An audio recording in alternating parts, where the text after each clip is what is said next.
Welcome to Three Witches and a Druid podcast, a Canadian podcast about paganism in today's modern society.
Hello, everybody, and welcome back to Three Witches and a Druid, where we sit around currently drinking mead and talk about our lives living as modern pagans.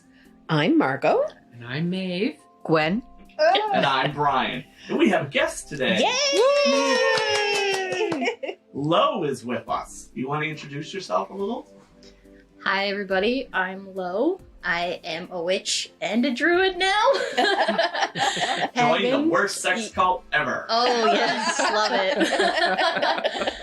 Oh my. And I am also a scientist currently working towards getting my PhD. Which is today's topic. Science and spirituality. Now before we move on, what's the vintage of this mead? Like, tell us. 2020. What? Oh, okay, so it's not like super old. Made it belting. Made of Belting, okay. Yeah. Ooh. It's very good. All right, so yeah, today's topic is science and spirituality. It's something that's come up a few times. Listeners' comments and thoughts and opinions about how we, as modern-day pagans, deal with the world of science and physics and quantum entanglements and blah, blah, blah. Stuff all over my head. That's why we have a special guest, because we don't know anything. And she almost has a PhD. That doesn't mean I know anything. I know things in a specific area. That kind of almost sounds like a black belt. A black belt realizes that they know nothing. I think that's sort of what a PhD must feel like, in a way, that you know enough to know there's so much more to know. I have a theoretical PhD in physics. Does that count? Oh my gosh. Was that a dad joke? No, it's a good joke from Fallout New Vegas. All right, so Dr. Brian. Okay, so basically, as an individual who has to go to university and sit in a lab and study this sort of thing, how do you balance that with going out into the woods and believing in fairies and burning shit? Oh yeah, all that. Love it. I mean, everybody here has day jobs. So Yes, but my job for the government does not exactly contradict my spiritual beliefs. I mean, Actually, if anything, it enforces it, because I mean, I need to speak to the rest of society, and it's like, oh, yeah. we're headed to a terrible place. Oh boy. All of my lab mates know I'm pagan. I have told them multiple stories about camping in the summer and the rituals that I've gone to. They all know that I was working towards joining the Grove, and they were all super happy for me when that happened. And so they're all super supportive. So like, I've made jokes about like, we could hex the prof that you really don't like if you want. Like, we could figure that out. Like, jokes. I wouldn't hex someone. It was just for fun, for laughs. Did you miss that episode with the tiny little hexes? Little little jinxes, like little like go step on a Lego, like that stuff. Yeah. Love it. It's also like, you know, like I have my spiritual beliefs. A lot of people have their spiritual beliefs. Like I see people around the chemistry department wearing a cross necklace, for example, or I know there's students in the sciences that will wear a hijab to school. Right. And nothing wrong with that. That's totally cool. No one would say anything about that. I'll wear pentacle earrings to school and doesn't matter. Yeah. So there's lots of religions and spirituality still in the world of science. So in our path of Druid, we're strong believers in science anyways. It's not that you can believe it, you have to believe it. It's literally straight right there in front of you. There's yeah.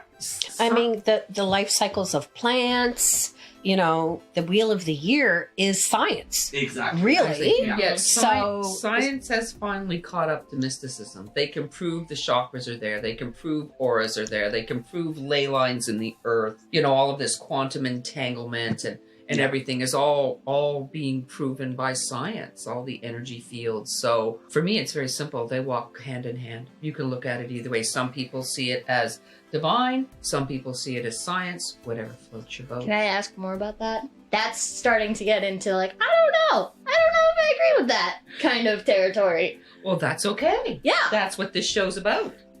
Like specifically, could you expand maybe on the chakra one, for example? Yeah, they can use, it started back in the 50s with Carillion photography.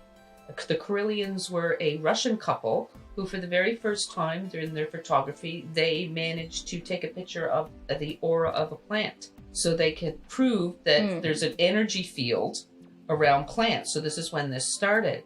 You can use, oh God, Cass and Dawn have one. I think it's called an electromagnetic speedometer something or another that they use.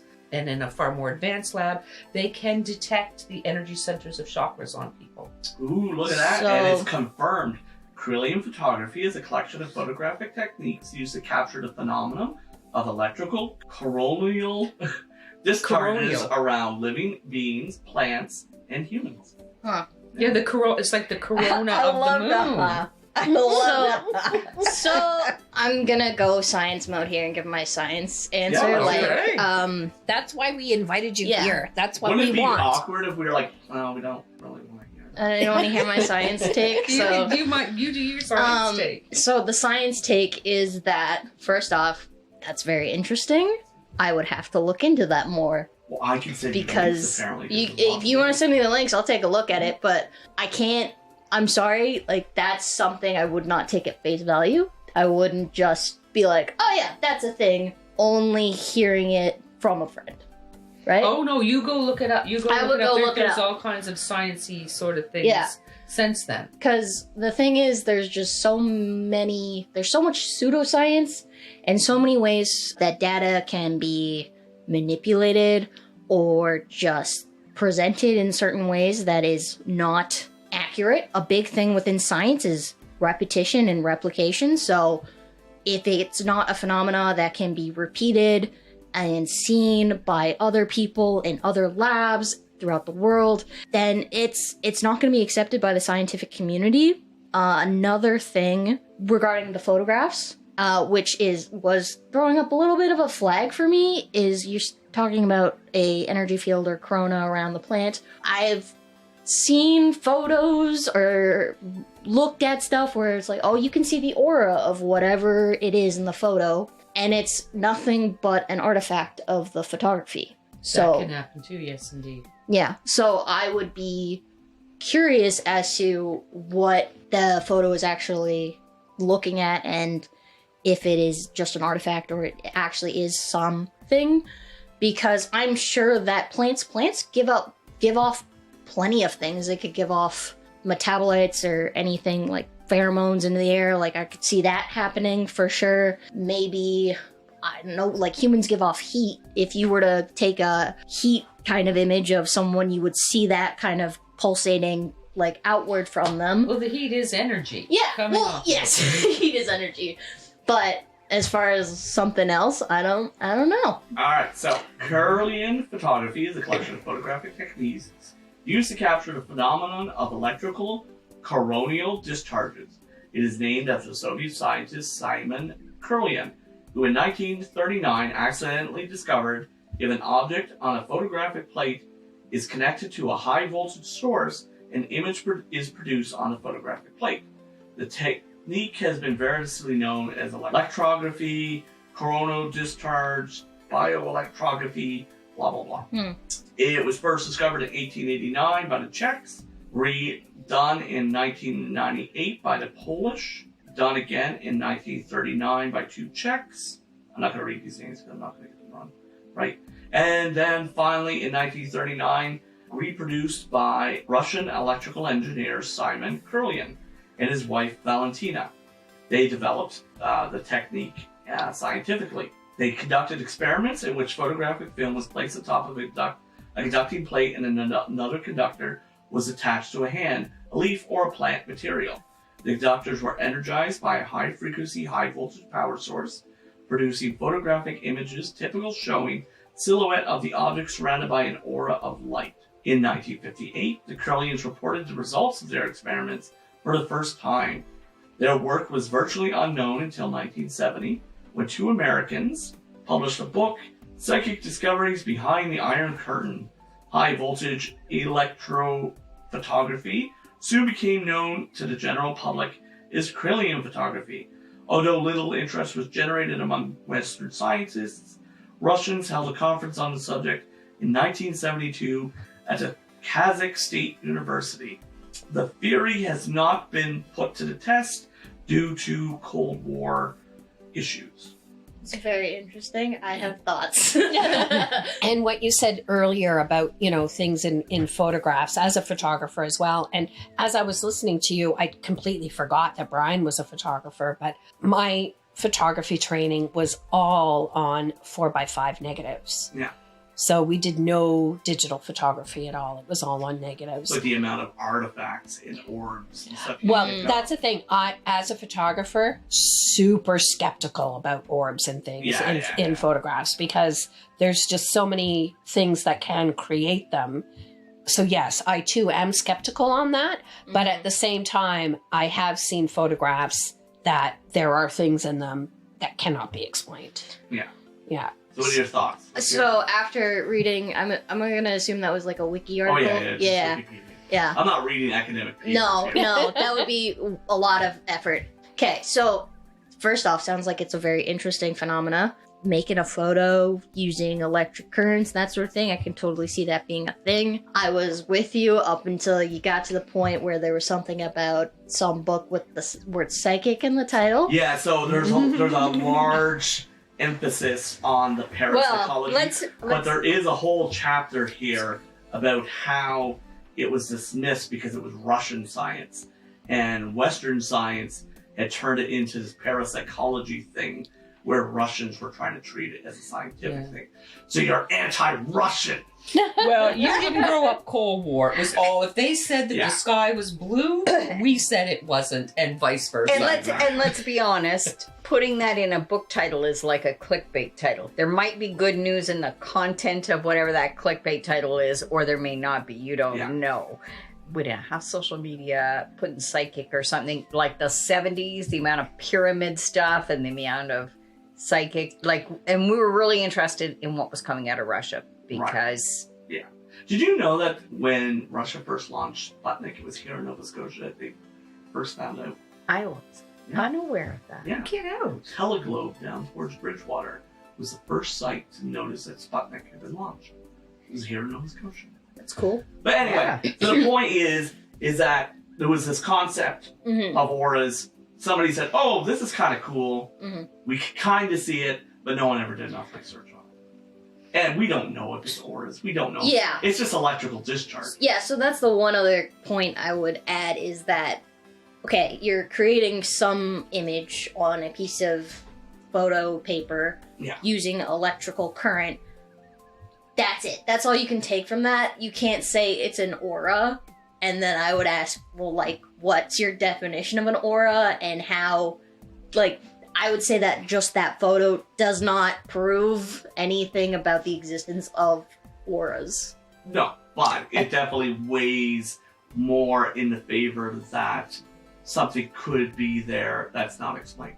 Oh yeah, there's so many Compared things to, that aren't It certainly explained. suggests something, Yeah. for sure. So looking at us in the room, none of us are seeing No. an aura, but to have some sort of scientific method to say, oh, this is kind of cool, there's an aura, we don't know what that means. That would be neat for somebody in the Western world to explore. I'm sure it has been somewhere or something. You would No, think 'cause we it's would know about Dirty it. Russian science. Oh. But I mean, Well, the other thing is it's an expensive process to get a PhD Yes. in time, effort, money, and you want to get through the process and not get shot down when you're defending your thesis. If anybody lets you get that far, right? So a reputable thing is a reputable institution may not endorse. This that- is also that- along the same lines, and you got to keep in mind not to go back into history because it's not a history podcast. There's a reason America got to the nuclear bomb before the Germans, because the Germans. Oh my no, it's gosh. true. Have you guys not seen the movie? The Germans would not accept Jewish physics. Jewish physics. Yeah. So they went a whole different direction, and the Americans took Einstein, Oppenheimer, and they ran with it, and they got it because of some terrible political Bias. racist view. Yes. So even in science, through history, that exists. And there's a lot of it. We see a lot of that. And historically, archaeology suffers from that. People will interpret things that finds from the culture that they're in and the expectations they have of what was happening before. And then they do DNA and they find out that classic warrior burial was a woman. And then they have to think about, was there really Scandinavian women that fought? Well, wasn't it just like within the last few years that they discovered that, we're talking about Norse, that there was several individuals in Norse burials that were from the Middle East. Yeah. But for the longest time, they denied it. Yeah. Until society woke up and said, oh, we can only deny this so far. Here in North America, there was finds of people on the West Coast that dated way pre-Landbridge stuff. The guy got run out of his university. He was shamed. And it was, 20, 30 years before DNA caught up to the thing. But he redid his experiments. And so, yes, it's not foolproof. Peer review isn't foolproof, but it's the best we have, isn't it? Yeah.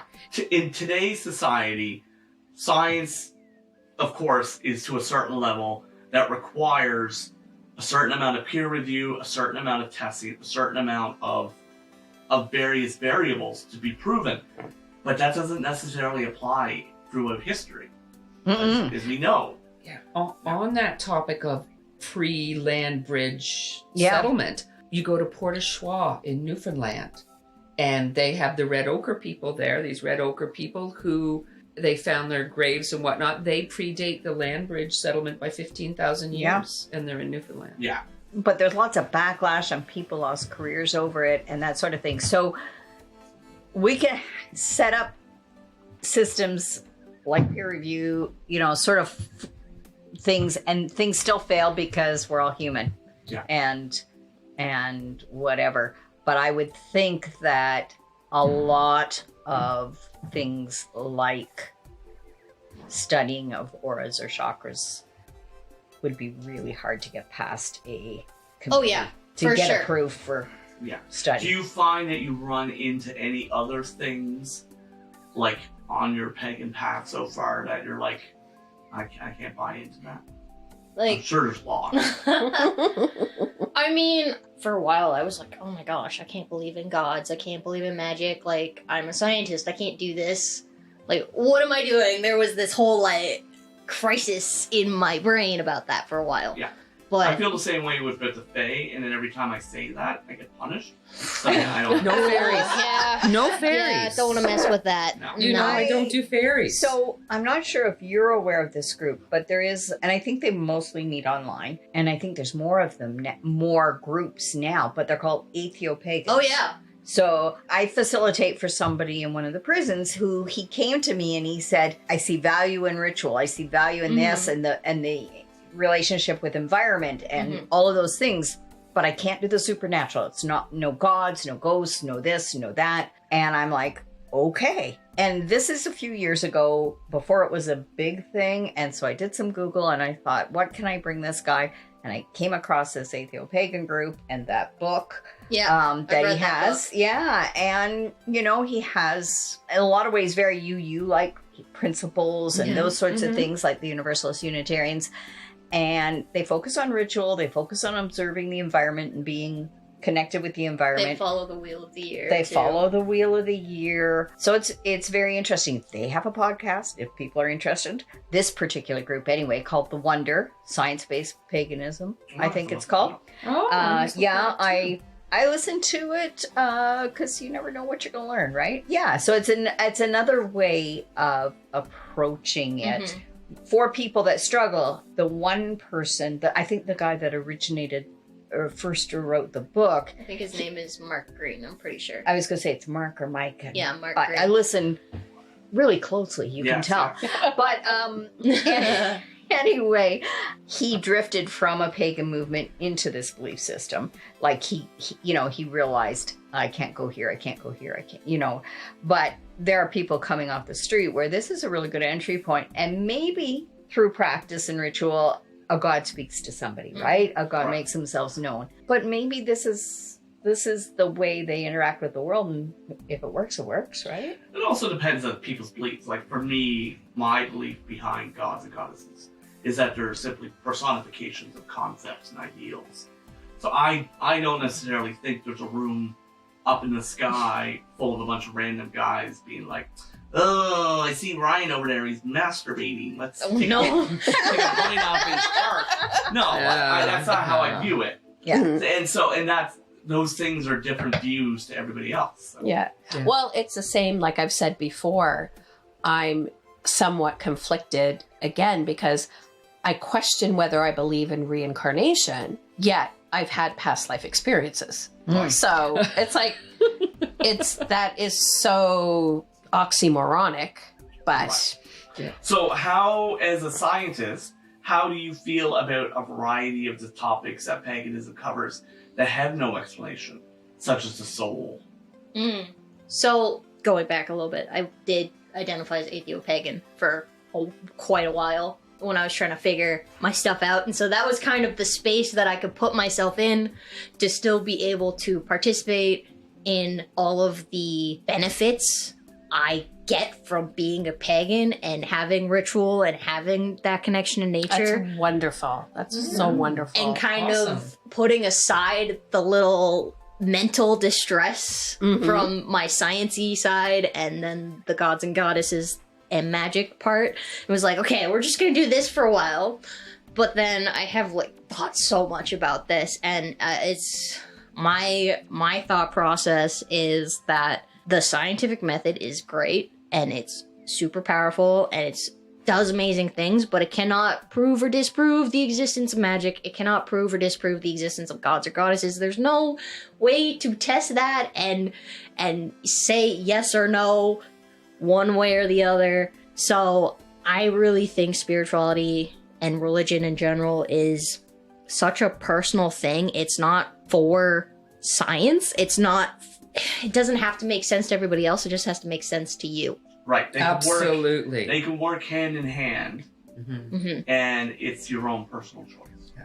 I personally do think they work very hand in hand, but that's just me. That's my own personal belief.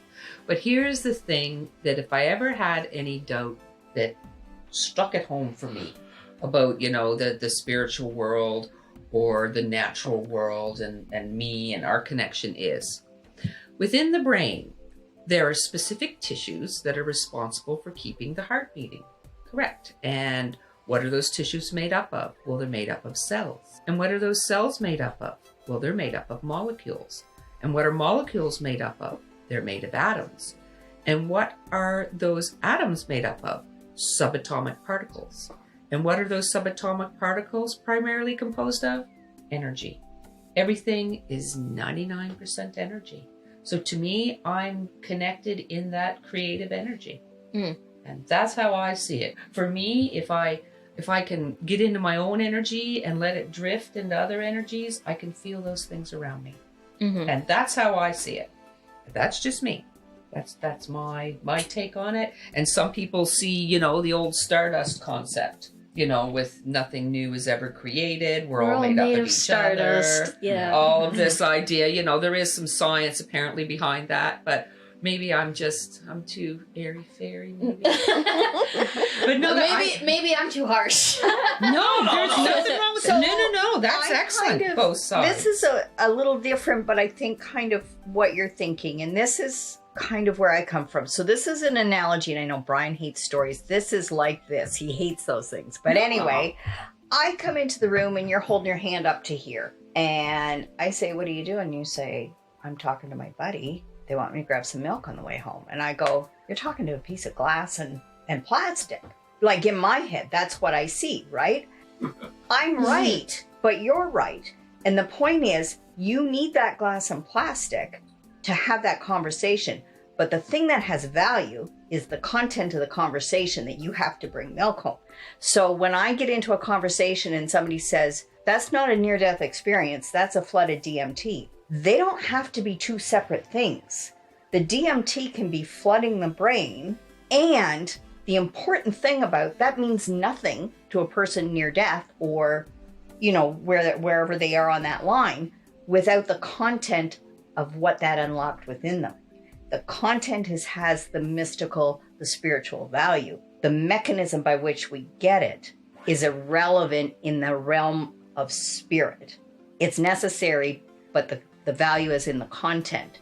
Sometimes science and spirituality are hand in hand, I think, like you say, Maeve, and other times you may need that, but the value comes from the spiritual connection that you have with nature. Mm-hmm. The value comes from the relationship and those sorts of things.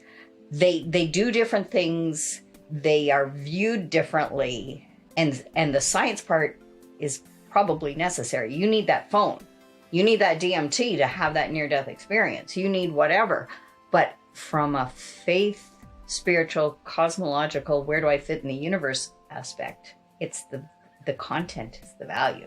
Right. For us personally. Mm-hmm. It was really interesting in my marriage because Dave was a how does it work? And I was a why.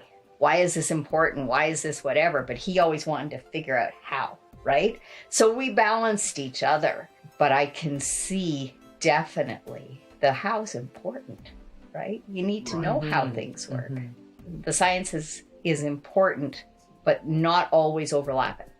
Or not completely. It's not this Venn diagram of a circle on top of a circle. No. Right. So, we'll talk about this more in the next episode, but we're also, we're talking a lot about non-physical concepts. But when it comes to, medicine, of course, that's often a large issue in paganism, where with alternative healing and such, I'm a druid. I'm going to take all my vaccines and take my vitamins like a good little boy. And Yes. Get vaccinated. Eat Pro-vax. eat my little Fred Flintstones. It'd be good. Yeah. So, very much so. Obviously, you strongly believe in that. Oh, yeah, I think definitely. all of us here do. Well, but that's like any form of magic. Yeah. Whether it's for your health or for prosperity or for relationship or for joy and happiness, you can do the magic. You still have to do the hard, mundane, boring, day-to-day stuff to make that work. After 100%. enlightenment, the laundry. Yeah. Yeah, exactly. At Little Mysteries, again, we would often have people asking about the spell kits and stuff and explaining, if you want a better job, you can't simply do a spell for a better job and sit on your couch and wait for the job to fall in your lap. You still have to put out your resumes. You still have to go to the interviews. You still have to do the hard work. The spell may help something manifest from a direction you didn't expect or weren't aware was available, but you still have to do that hard work. And it's the same. You still have to go apply for the job. Yes. You And gotta go make the resume and bring it in. it's the same with health as well. You still have to go to your doctor. You still have to go to your therapist. You still have to reach out for professional help. Yeah. And if you're as lucky as I am, you do have friends who will sit you down on a piano bench and tell you that you need professional help and they are not professionals. There's a little trauma story from my past. So, wrapping up, do you have any more thoughts you want to share? I just wanted to comment on what Margot just said, because I 100% agree, and that's totally how I view magic.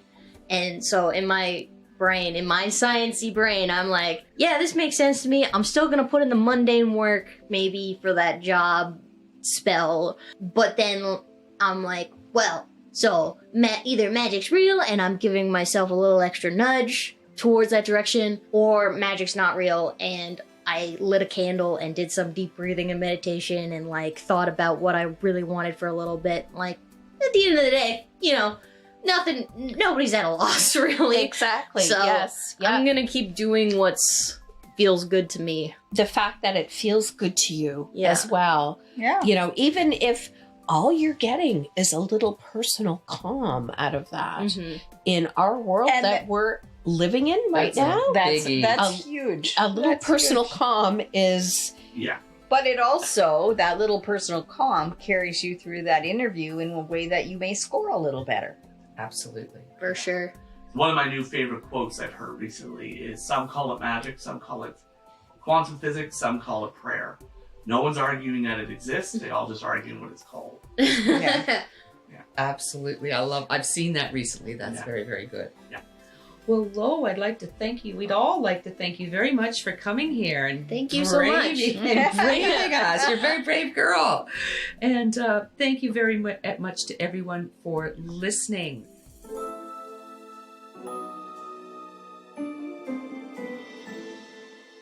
Hello, beloved listeners and patrons of Three Witches and a Druid podcast.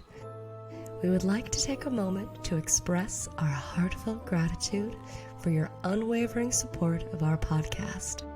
With your encouragement, we have been able to explore and celebrate the rich and diverse world of paganism and spirituality. We feel blessed to have had the opportunity to share our knowledge and experiences with you. As we continue to grow and evolve, we invite you to join us on this journey and become a Patreon member of our podcast. Your contribution will help us to continue creating quality content and provide you with more exciting episodes filled with wisdom, insights, and a little enchantment. By becoming a Patreon member, you will not only support our mission, but you will also have access to exclusive content, behind-the-scenes goodies, discounts, and much, much more. Together, we can create a thriving and supportive community. Today, we would like to shout out to our newest Patreon, Sherry A., for donating to our cause, and we would like to welcome them to our community.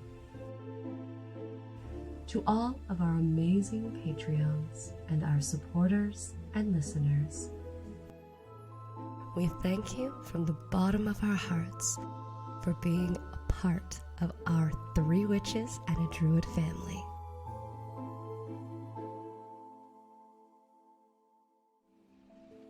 Until next time, everyone, merry meet Mary part. and merry meet again. Blessed be. This has been Three Witches and a Druid podcast. Thanks for listening.